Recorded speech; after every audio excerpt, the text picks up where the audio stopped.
Hello there, woman beings, and welcome to another episode. I am here today, as always, with the lovely Kelly. Hello. And the amazing Kelly Ann. Hello, hello. And we are also joined today by a special guest, Tara Jean Stevens. Hello, friends. We're really excited to have her joining us here remotely today. We think that she's going to have a lot of great input. If you don't know who she is, then you're about to know and you're about to love her. We're super excited, and let's just dive right in.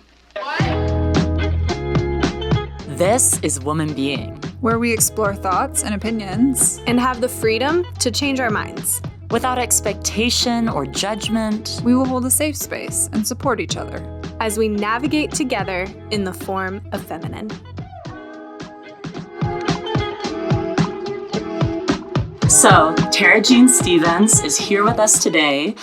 She has been a part of morning radio and TV for about 2 decades, so she has a ton of experience under her belt. She is a mother and a wife of a beautiful family, and what a lot of our listeners probably would know her from is her podcast called Heaven Bent, which we have listened to, we have thoroughly enjoyed, and I, first of all, want to just thank you, Tara, for being here with us today. Yeah, it's my pleasure to connect with you guys, especially, since we have similar backgrounds, but also because the pandemic has been so incredibly isolating. So it's nice to connect with new people.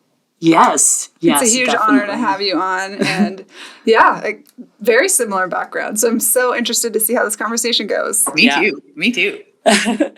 Yeah, so Tara Jean, if you could just start off with telling us a little bit about your podcast, Heaven Bent, and sort of what inspired you to dig into supernatural church culture, which really is what the podcast focuses on. And maybe you can just talk a little bit about the podcast in general, the premise of it and all of that.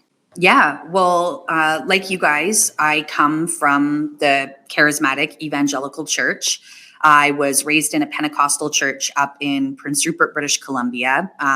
But I've grown up in the church here in Canada my whole life until I was about, 16. I stopped going regularly. And then I started to deconstruct after that. I didn't have a word for it. But now I have a word for it. And I only found that word, deconstruction, after I started creating my podcast. I had no idea a few years ago when I started researching my experiences that there were so many of us out there who were questioning things and reliving some really unusual memories. And that's really what kickstarted I don't like to call it investigation because that feels like I'm trying to expose some terrible thing that's happening. Like gotcha journalism or something. Yeah. I mean, there is an aspect of that, but it's sort of come organically. It wasn't my intention. Really, I just had this memory from my late teens being in church on a Sunday morning in Prince Rupert, and a group of adults from my church had just returned from a convention at a church in Toronto. And when they came back, they said that they had experienced supernatural activity like gold dust falling from the sky. More than one of them, but one of the women stood in front of us and opened her mouth and said that God had given her a gold tooth. And we all lined up and looked in her mouth and saw this gold molar. And I sort of just planted that in the back of my head as another wild thing that happened in the church. But I only started to really question it when my faith started to fall apart, because, if that wasn't God, then what was it? Or am I wrong in this deconstruction process? Is there really something supernatural going on here that I need to get back in with, or otherwise I'm going to go to hell? And that really was why I started the pod. I just was trying to answer what the heck that moment was.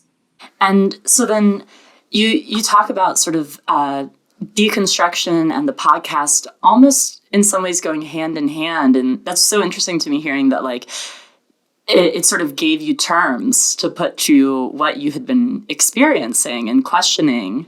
And it sounds like maybe also gave you some sort of solidarity, some community that you didn't really realize existed, which is really beautiful. Like, we love, obviously, the idea that a podcast could bring people together in that way.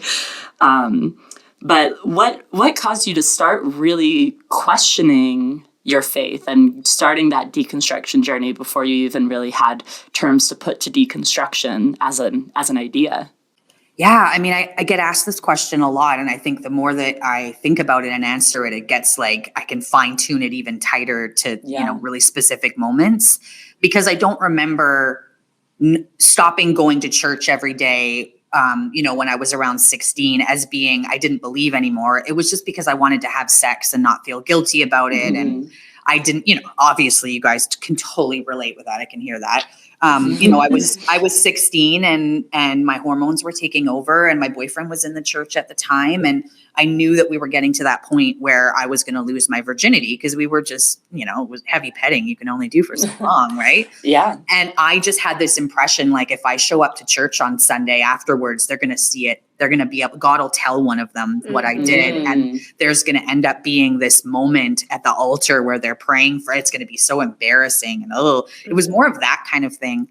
But when I started my first year of college outside of school, so that was outside of my small town, outside of the, confines of my church, and just this really isolated environment that I had been raised in, I started to hear new ideas and hear new bits of knowledge. And I got that from a women's study class. Oh, yeah. I got that from a religious history class.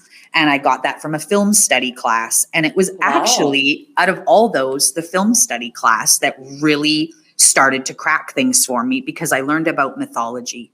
I had never heard about mythology and myths outside of maybe cartoons or something like that, like Disney cartoons or something. But I had made this connection with some of the myths that I had heard. I'm like, that sounds a lot like Christianity. That sounds a lot like Jesus. Oh, you mean they were telling a story like this hundreds and thousands of years or like whatever before?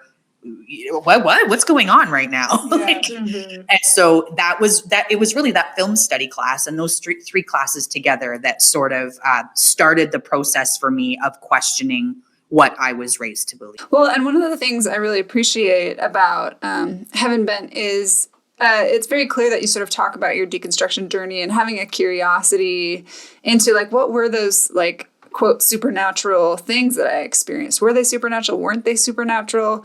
But I appreciate that you sort of approach this journey very kindly, I guess I would say. Like, you very clearly are critical of some of the beliefs that you're going back to explore, but I never felt like animosity or sort of like I had to get a ton of therapy, though, in order to be able to present it like that. I haven't always been this way. For sure. And I think I'm kind of in that place currently where I'm trying to sort of figure out where I am in my own journey of faith. And there's a lot of anger, there's a lot of disappointment and, shame that I'm sort of overcoming. But I also want to be able to choose kindness over like malicious anger. But with all that being said, and in your kind of experience of the church, what are some of the biggest problems that you do see in the church today? Well, I think that there's just been, and this is something that I learned especially from doing my season 2 on Bethel, way more so with Bethel, I think. And that is that people are families and friends, more so families, I would say, because that's even more so important, are God and their religious beliefs are more important than their human connections and their human, like a humanity or care. Like they will abandon their children because they believe something different. They will, and it's like, whoa, we're human beings with hearts and bloods and feelings. And like that is taking priority is a problem. It's a problem. There's another kind of Christian who it's just about, community for them and their own personal beliefs and all that kind of stuff. But it's become very, very messy. And I got to say, it's way more messy down in your neck of the wood than it was than it is up here. I mean, everyone has a different experience, but the difference between season 1 and researching sort of the Canadian revival movement and the Toronto Blessing was a lot tamer than when I started digging into Bethel. When I got into Bethel, there was a lot darker themes. There was a lot more damage that was being done to people who have been a part of it.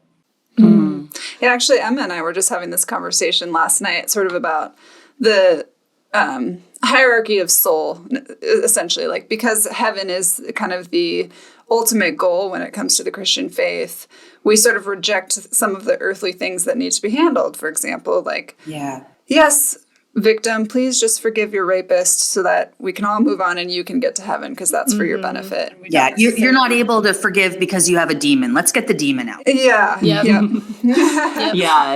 And I mean, and to me, like, at the end of the day, like, when I read the Bible, when I like read what the Christ says, like, that is actually not the goal of the Christian faith. Like, if you take Jesus at his word, in that, like, you are to care for the needy and, like, you are to, like, love your neighbor, and like, what's the point of being on earth if heaven is the goal? Like, that's not really. Isn't that the wild thing about the Bible, though, is that there's so many words and messages in there that anybody can take it and decide what works for them. And so you have these Christians who do focus very much on heaven, as we know from Bethel or from, my upbringing too. And then you have this whole other world of Christians that I actually love so much, who are like, nah, Jesus was all about caring for the poor and the sick and the homeless. Let's make that where our heart lies, Yeah, there's been, throughout basically since the inception of the Christian faith, and maybe even you could argue the Jewish faith, there's been people who use the religion for their own gain and use their own interpretations that benefit them. And that becomes popular belief across the board. And people take that as the word of God when it's really the word of people who are using it for their own benefit. Yeah. Well, and along that lines, Tara Jean, or TJ, I should say, maybe. We're friends now. Do you have hope for the church? Do you have hope for the Christian faith? As an outsider looking in, I would say, like, do you think that there is hope there for a better life, a better future in our earth? I only do recently because of some of the people that have connected with me as a result of Heaven Bent. Sometimes I'm really surprised that I can have these, I've been on a few podcasts, very similar conversations to how ours are going right now. And sometimes I've been really surprised at how candid my conversations can get with people who are still Christians, who still go to church. I was on a guy's podcast. He's a pastor and a Christian, like, religious professor up here in Canada.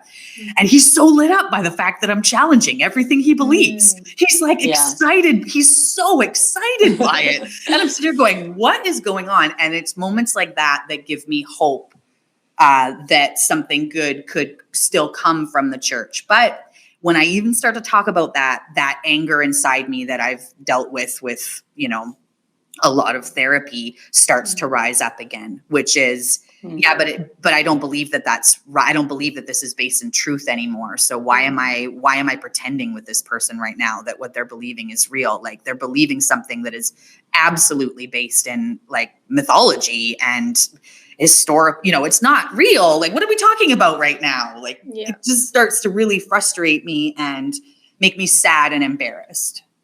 Yeah, it's interesting because I think that if I'm understanding you correctly, like, some of what I think about with that is like, okay, well, what's really the purpose of religion? And, like, how does it matter if this is quote unquote real in the way that we think of it as real, like, as in, like, this thing actually happened, or this is actually a, like, rule of law that we need to follow, versus, like, I mean, a ton of the Bible is poetry and is prose discourse and is, like, all these different literary styles that we're telling stories to convey messages that I think in, like, Western culture, we've said, oh, this is literal, period, the end. And that is what makes it, like, real or not real. But if these stories motivate you to then, like, be, a generally, like, good person, if it motivates you to, like, extend kindness and generosity to your neighbor, then, like, in my mind, that's more the purpose. It'd be great if that's really what the church was. But let's be honest, Yeah. it's not. It's not. And the negatives, if you even look now at what's happening or in history, it's getting really ugly. And I think as an artist, I don't know if any of you guys consider yourself like creatives in that way, but like I personally feel like humanity has lost out over hundreds of years of people who put all their creative energy into the church instead of into imagination and fantasy and visions for the future that aren't going through that Christian lens. So that's sometimes what makes me angry is the loss of that. Yeah, totally. I mean, I completely agree with you. It's kind of this idea of like, I can pray away my problems so that I can continue to focus on the happy Christian whatever stuff, and the arts or whatever, it takes a back seat. Like expression isn't as important as long as you're serving. And I really relate to what you were saying earlier about I'm almost like afraid to be seen, but also I desperately want to be seen, and I desperately want to perform to be the good super Christian whatever. And I was raised definitely very conservative, very faith-based. And then I moved out here and did 3 years of a supernatural ministry school. And 3 years.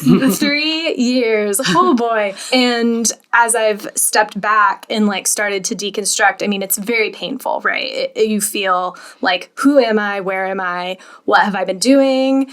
Exactly. Like, in what ways have I sold out parts of who I am? In what ways can I recultivate those parts of myself? But at the same time, even though it's so painful, I find myself being thankful, even though it's like gross, but also, wow, I actually have a lot of grit now. I actually have a lot of character that I probably wouldn't have without these experiences. And it makes me wonder, like, do you find yourself in that space? Like, are you thankful for being brought up in some supernatural culture? Or do you feel like you've had to really move past and overcome a lot? I mean, where do you find yourself in that tension? I think that, well, that's a really great way to phrase it. Like, where do I find myself in that tension? Because I do get pulled both ways about it. I think that my experience in the charismatic, evangelical, full, deep in revival, like that type of environment, not just regular church like most people experience. I think that has made me a far more interesting person. I mean, fart my life, right? Like, look at us having this conversation. Look at this podcast. Look at the experiences that we've had and the memories that we've had. Like, it's very fascinating. And it's made me a more interesting person. But there's also part of me that's like, who would I have been without that?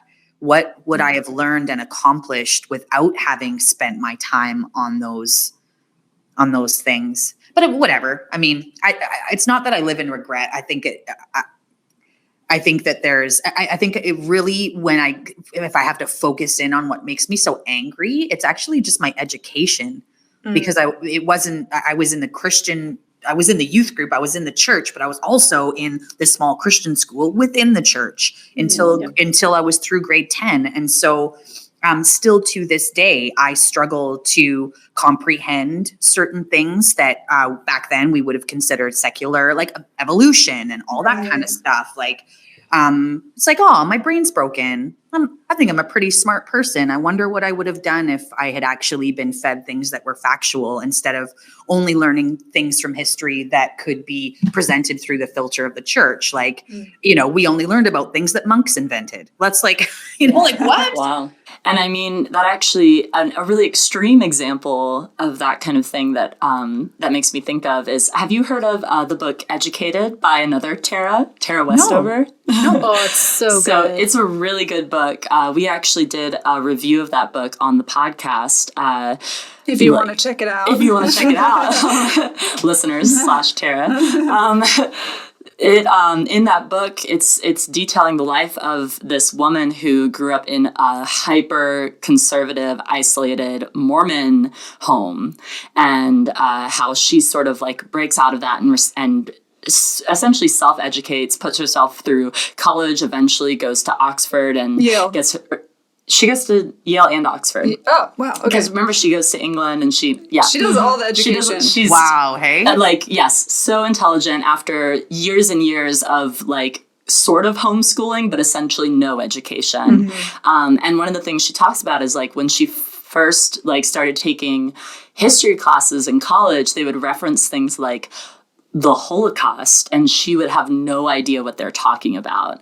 And she, like, I think she tells the story of how she raises her hand in a lecture and asks what they mean, and she gets, like, kicked out of the class because they think she's being disrespectful, like, as if she's, trying to make fun of it, because how could you not know what this is? This is like a huge mile marker in like the history of the world for the past 100 years.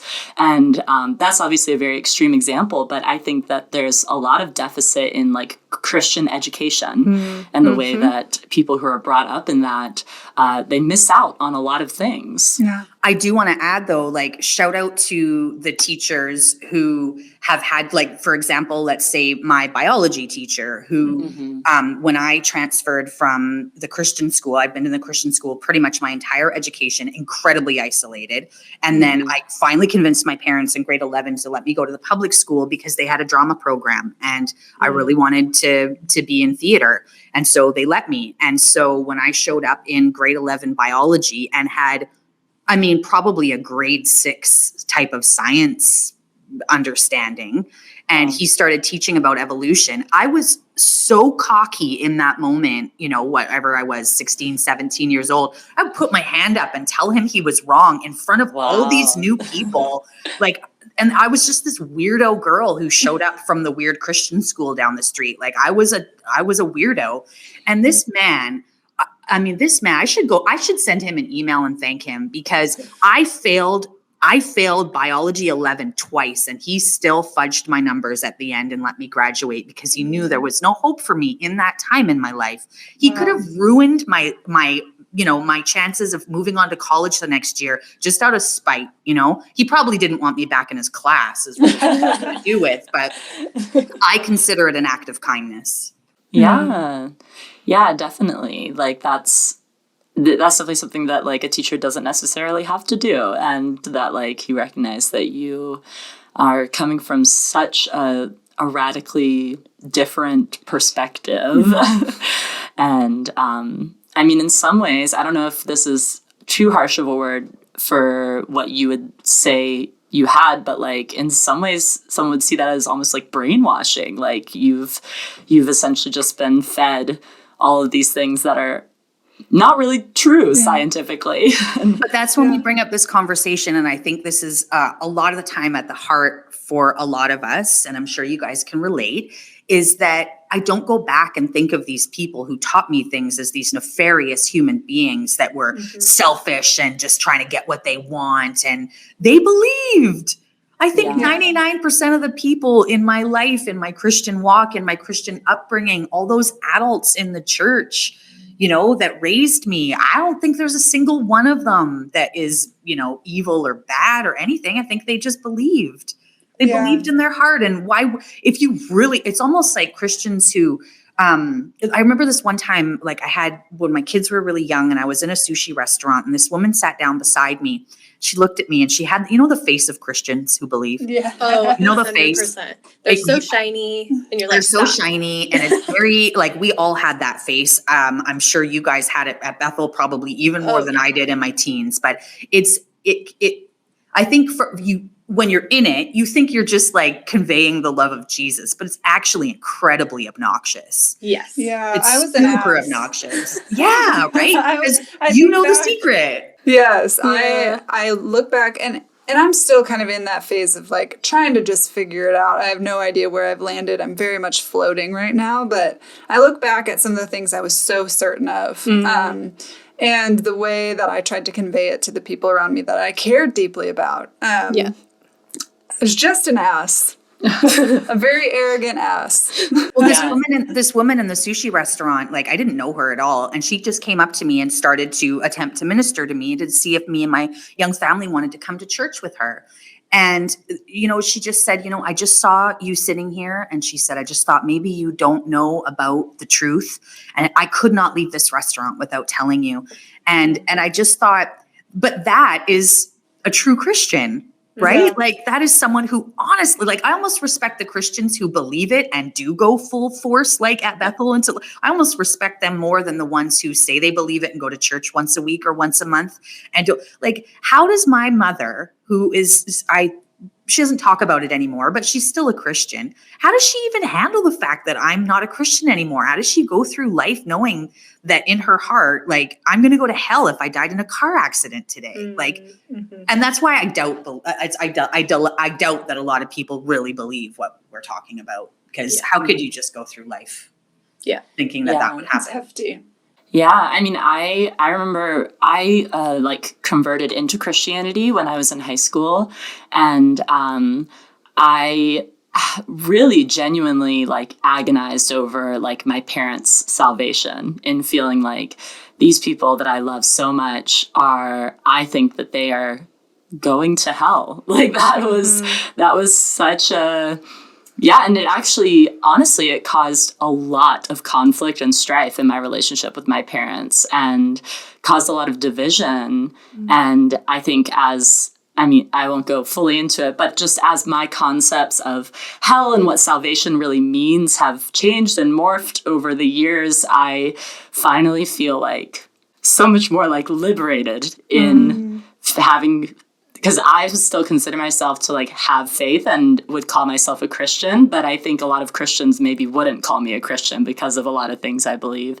And I'm able to look at my parents with so much love and admiration instead of condemnation now. And that's oh, sorry, I'm getting emotional about that. Yeah, but that's huge. It is. And I think that I also think back about the way that I treated people in my life when I truly felt that so many people around me were condemned and deplorable, and worry that I've, hurt so many people along the way. And thankfully, I've received messages from several people from my past, from when I was in high school or even just in college or in the past few years, who have thanked me for being a kind Christian. And I'm oh, I did not feel like I was in my heart of hearts. And I did not, but somehow through grace or serendipity or whatever you want to call it, people have recognized maybe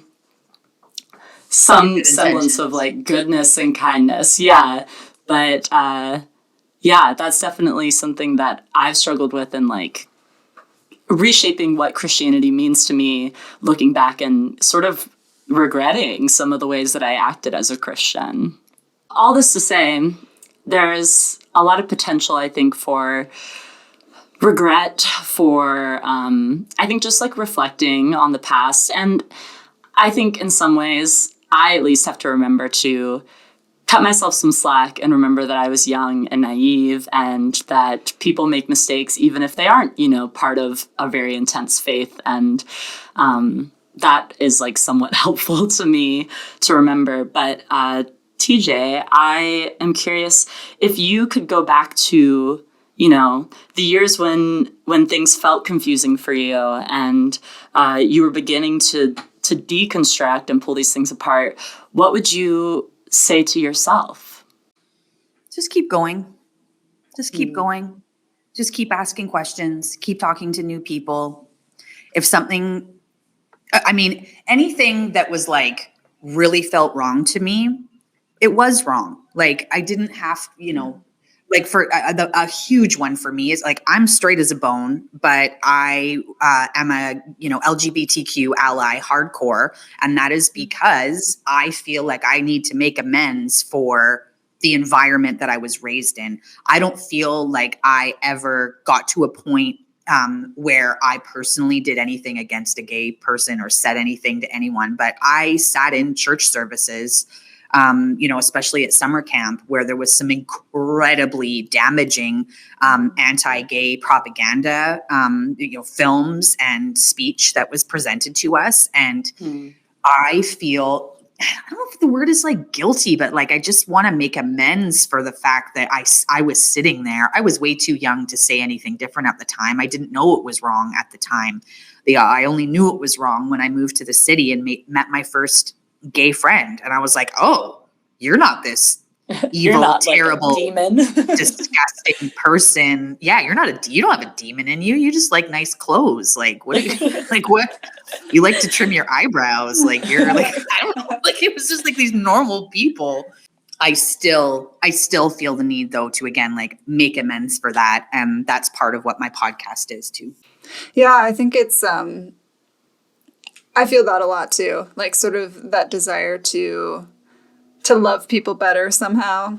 In my state of continued naivety as I continue to evolve, but as we all really should be, always evolving, always growing. If we're staying stagnant, that's one of the things I've had to remind myself a lot of too, is like, if my faith looks exactly the same as it looked when I was 16, like what there's something wrong like, there. What are you because doing? The way that you think, your brain has developed further, you've learned more, you've had more experiences, you've met more people.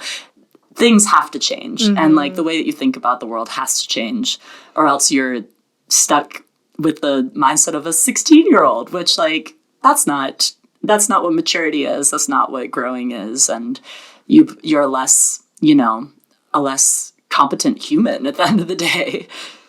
So switching gears here a little bit, Tara-Jean, you are, in addition to a brilliant mind and investigator of the Christian church. I'm just some troll at her computer in Vancouver.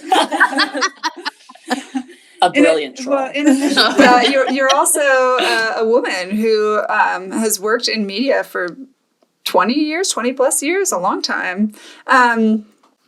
So I guess my question is like, do you have any, maybe we'll frame it this way.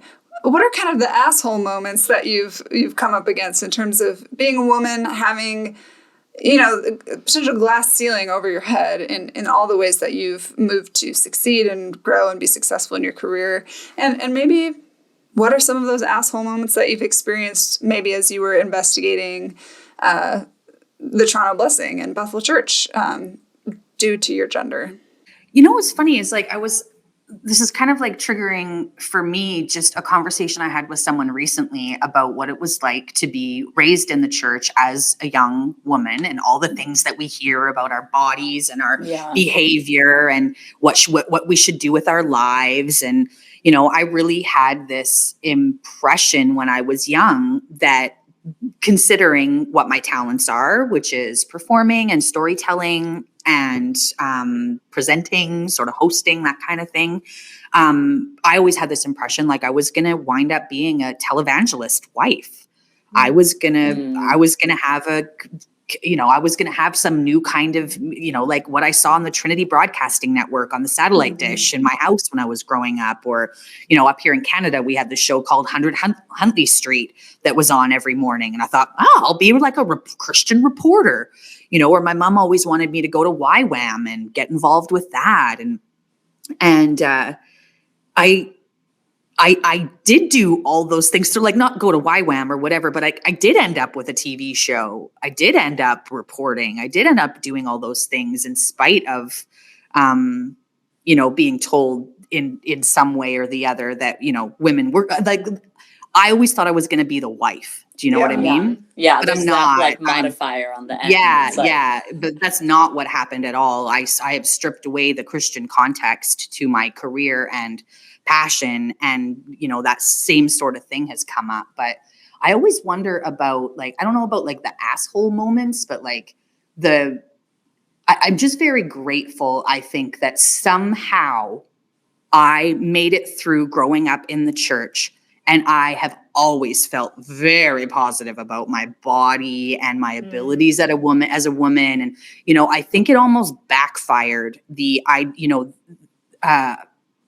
idea that they put on us when we were young children in the church, that, young women, young girls in the church, like cover your knees. Don't let boys see your knees because you're going to give them sexual feelings. Instead of that being like shame, I felt empowered by that. And I still feel that today. Oh, you mean I can, and I mean in a positive way. I mean in a very feminist way. You mean like I can use my body to get what I want. I'm like, all right, let's go. So I don't know. I'm just very grateful that there was a glitch in my brain that didn't take me down a different path on how I felt about being a woman in this world. That's amazing to hear, I think. I mean, especially for me growing up, and I've talked about this a lot on the podcast. I think modesty culture was one of the biggest oppressors of myself or shame causers in my life growing up, and feeling like I was some sort of irresistible kryptonite that needed to be covered up and shielded as to not destroy the benefit of mankind. It's a lot of pressure on your shoulders. Eh? Yeah. That's a lot. And I think still today, like, I just ordered a swimsuit online, and it's still those types of things can trigger me and make me have a hard time. Like, okay, if I walk into this room, what are people going to think, and how am I going to affect their ability to focus? Which maybe is a little bit over arrogant or over self-centered. But you were taught. That's what you were taught. Yes, that was kind of the idea. It was like your body is a weapon, essentially. And it sounds like, Kelly, in as you ingested that, it was like, oh my gosh, my body is a weapon. It is a bomb that could go off at any moment, and I need to do everything to keep it from going off. Whereas for you, TJ, it sounds like you were like, oh, my body's a weapon? Okay, let's see how we can go to war with this. Let's see how we can utilize this. And that's really fascinating that that's sort of the direction that you wound up going with that. I think it's also like reminding me of just as like slightly different, but one thing that I think about a lot, especially since I've been making this podcast, is like how we could all grow. Like you could, let's say like my church, for example, and all my youth group friends, my girlfriends, my guy friends, all of us, like, let's say there's 10 or 15 of us. We have all come out of it in different places. Most of them stayed in the church and married youth pastor husbands and yada, yada, yada, yada. What was it about me that made me be where I am today, making this, I don't think it's a scandalous podcast. I haven't at this point heard from anyone that bothers to tell me that they're upset about the fact that I've been researching our church and airing the dirty laundry and stuff like that. I think that people that don't like it probably just don't listen and don't talk to me. But, I just wonder, like, how do some of us come out one way and others the other way? Like, it just brings it back to that humanity, right? Like, we're all these like individual, special human beings that we can't put an umbrella over. Yeah, absolutely. I think of like kind of that yearning in my young 20s, early 20s of just needing to be that wife, like waiting for, I was married at 18, so I did the whole Christian thing. Oh, wow. I'm still married, thank God. Like, I don't know, or thank the universe, whatever. I don't know how that worked out, but I love him very much. We love each other. We've both grown together in a lot of ways. But being married so young and sort of waiting for him to take on this mantle of leadership so that I too could rise into my destiny as a leader as well. And I think it's that mantle of leadership always felt dependent on somebody else being able to open the door for me. And it wasn't until I started, deconstructing, maybe taking different paths, that I realized I could carry that on my own. And I have my own gifts that I have to give the world. And it doesn't require the door of a husband to work through or work alongside in order to give it. Yeah. Yeah. And I mean, and thankfully your wonderful husband, Ross, was very much so poised to empower you. He was like, no, if you feel like this is what you're supposed to do, like if you feel like you should be on the mission field, or you feel like whatever, you do it. Mm-hmm. Like, I empower you to do that. Yeah. I don't want to do that. Mm-hmm. That's not my thing. That's not my calling. But like, you don't have to wait for me. And I'm so thankful for that now, because if he had been that person that I was expecting or thought I needed or thought I wanted, I definitely would have just fallen in line. I would have like taken, I feel like I would have just turned into the perfect Christian suburban wife. And that probably would have been, I mean, maybe now I'd be like restless and raring to get out or whatever. But I think it's really incredible that I got what I needed, even though it wasn't what I knew I needed or wanted. Yeah, totally. Which, like, who knows what they need or want at 18 anyways. Yeah, absolutely. Well, and that's the thing. In the moment, it feels like so wrong. So high You're stakes. like, no, you have to lead me. And I often joke that my husband James is more feminist than I am because he's like, babe, like, you really don't need me to do that for you. You are strong and powerful, and you should go for it. And in the moment, it feels horrible. You're like, no. But then later, looking back, you're like, wait, I grew and I'm stronger now. And actually, I'm more independent, and that's important. And I totally get that. Like, so much gratitude for the men that don't let you fall in line with And then they're like, Christian what are you Imagine following how us much on for? pressure's on them too, right? Oh, Yes. totally. Yeah, there's a ton of pressure because they're told, like, you are the leader of the household and you are, like, every decision is on your shoulders. Totally. And Make sure you're listening to God. yeah.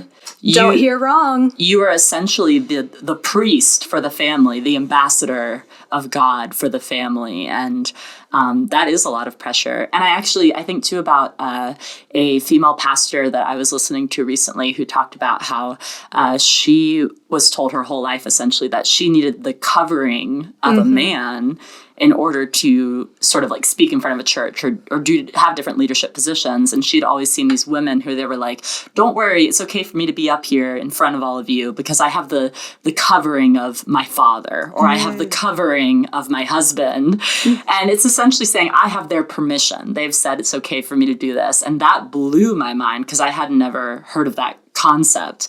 But it's something that a lot of Christian groups believe in is this idea of like, sure, we'll let women do things as long as they have the covering of the man, which, I mean, yeah, that's like nauseating. That's going to be a big sort of theme for season 3 of Heaven Bent that I'm working on right now. Ooh, what a great Ooh. segue. Which is stunning because TJ, as a huge fan of the podcast, I binged it in like 2 or 3 days.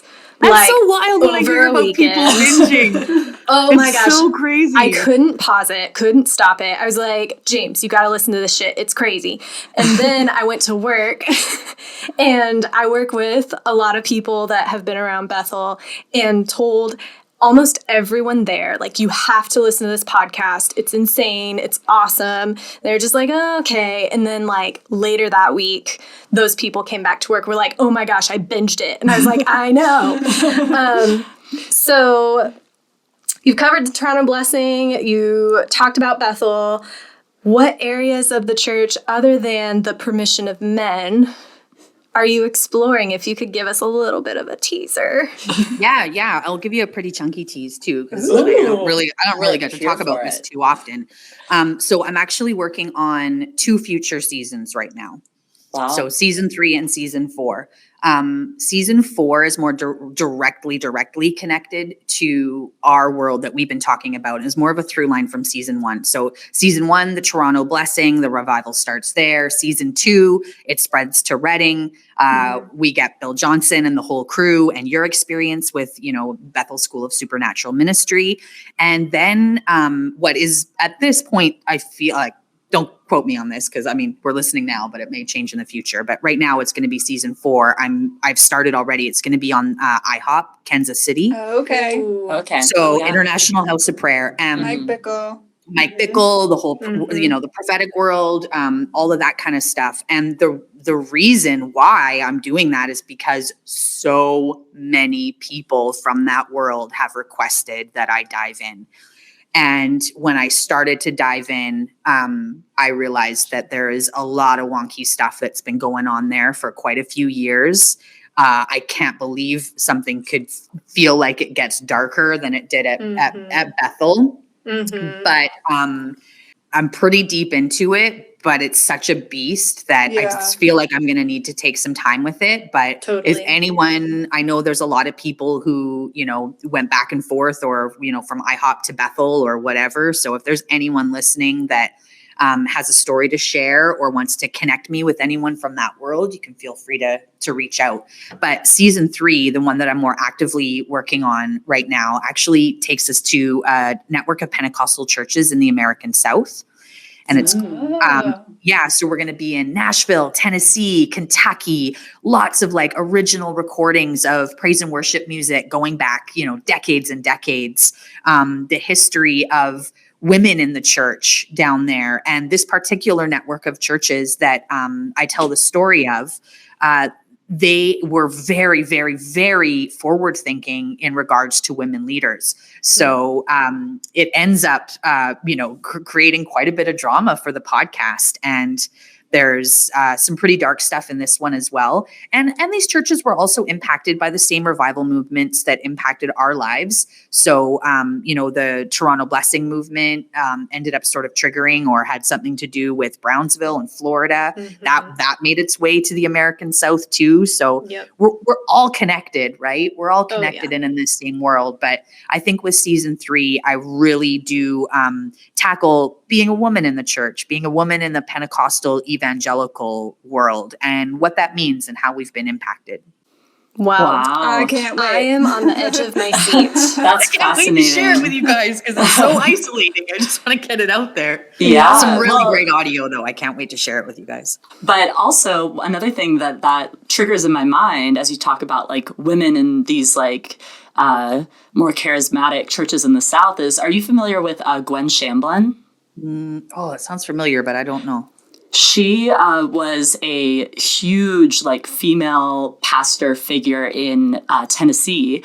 And there's actually an HBO docuseries that recently came out about her and like her whole thing. I don't know how sort of like I don't think her church was necessarily super like charismatic in the sense of like Pentecostal. I don't know that they were super into like the spiritual giftings and that kind of thing, but there's some really interesting stuff that happens in her church that's like church abuse and all of these different things. And then like she and a bunch of the senior leaders like randomly die in a plane crash. And it's like, what? Yeah. And there's a follow-up season coming out on HBO about this as well. But that, I don't know if that's someone that's worth researching for you, if that even falls in line with what you're doing. But she's a fascinating character. She's like essentially this powerful female icon who has a litany of male leadership underneath her. Yeah, and those men are like technically quote unquote running the church because there's still a lot of patriarchal. I'm just looking it up. This is like recent. Oh yeah, it's some wild shit. Like real wild. It's very wild. And she's if you see a photo of her, she's like a Dolly Parton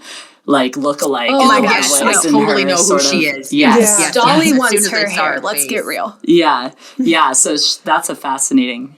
So it's a wild story. We did a review of the first season on the podcast as well, and probably we'll do a follow-up when the new season comes out. But it's just fascinating. What's most fascinating to me is that she upholds a ton of patriarchal church norms while being a female pastor. Yeah. And isn't that funny, hey? It is. Yeah. It is. All that to say, we could, chat about all the different things of the way that women are affected in the church, and we could tell you some stories, all the deconstruction things, and especially I'm very excited for this season about the South because I was born and raised in the South, and so like I'm very interested to hear what you have to say in your upcoming season. Well, I can't wait to share it with you guys. Sometimes I feel like I'm nosing around in business that's not mine, but coming from Northern Canada, but whatever, I'm going in. No, we all want to know. It's amazing. Like, do it. Yeah. I don't know a single person that has listened and didn't like your podcast. Yeah. So, and I think again, like you treat the stories with so much care and like in a way, sort of like. I would say that you're pretty like honoring to the people that you talk about, even if you are critical of them. And that to me, like it allows you to come into these spaces that you didn't necessarily, you weren't part of being like in the part of the world that you're in and all of that. So yeah, I can definitely say, and for anyone listening who's considering watching Heaven and Bent, when listening, not watching, but you can watch. Oh God, there's a movie? Listening to Heaven and Bent. started listening to it with much trepidation, being in the middle of a deconstruction journey, as it were, and being afraid that it was going to sort of push me off the deep end. But it actually stabilized me in a lot of ways. It allowed me to sort of see the good and the bad and not necessarily look at it at such an extreme angle, but more of a centered angle. It was very centering for me. So that's my little plug for Heaven Bent. Thank you so much. I appreciate it.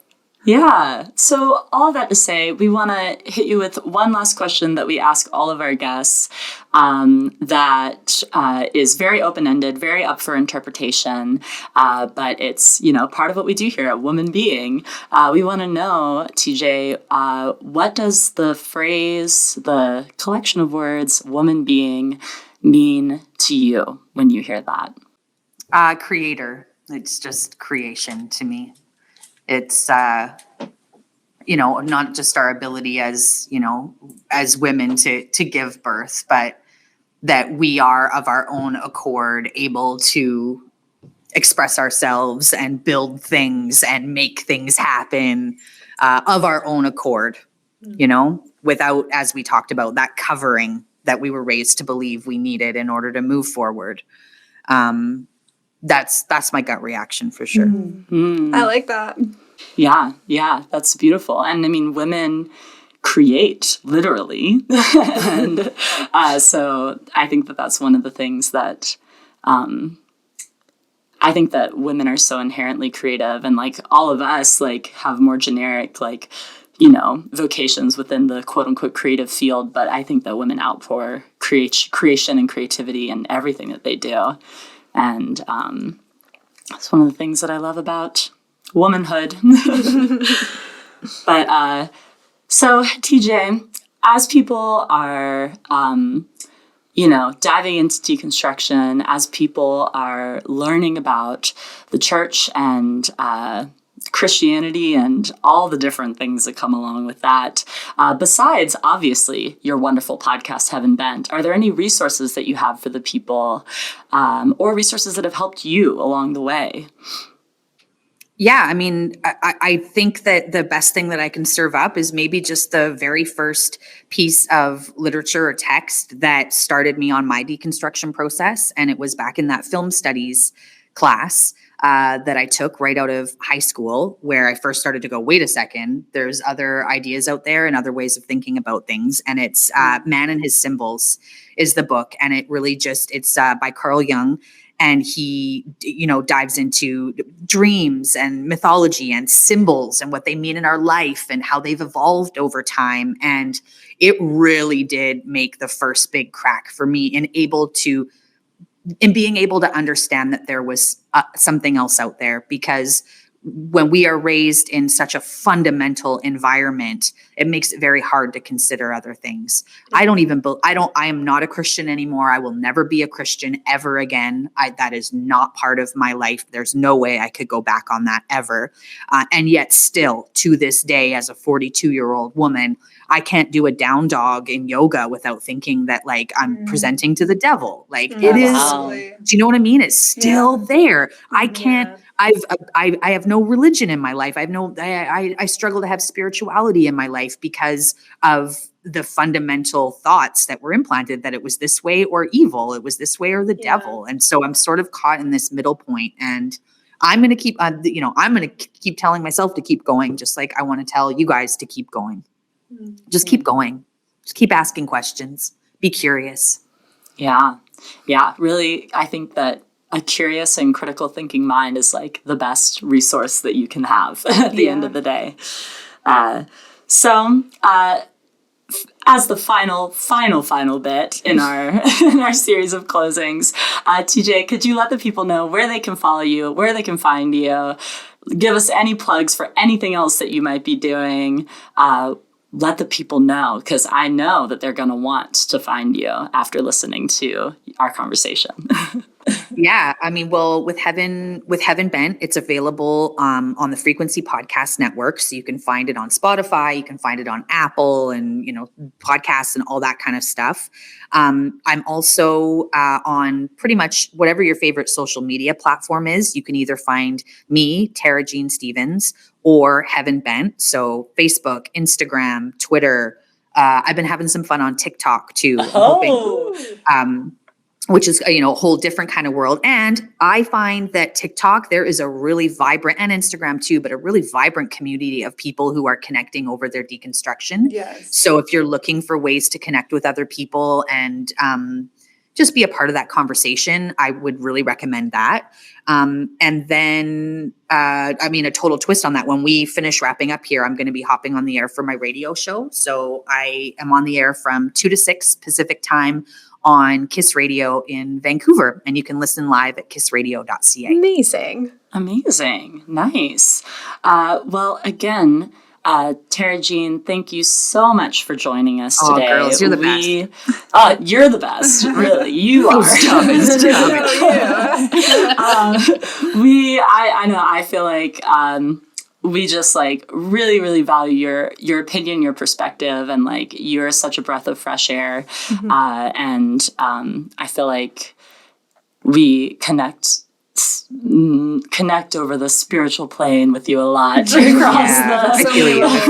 Yeah. And so we're so thankful that you took the time to talk with us, and that the woman beings can gain from what you've had to say here today, and that if you haven't listened to Heaven Bent, then really, really, I would highly recommend listening to it. I could not stop talking about it to everyone I knew when I listened to it, and you're going to want to catch up for when season 3 and 4 come out. Let's go!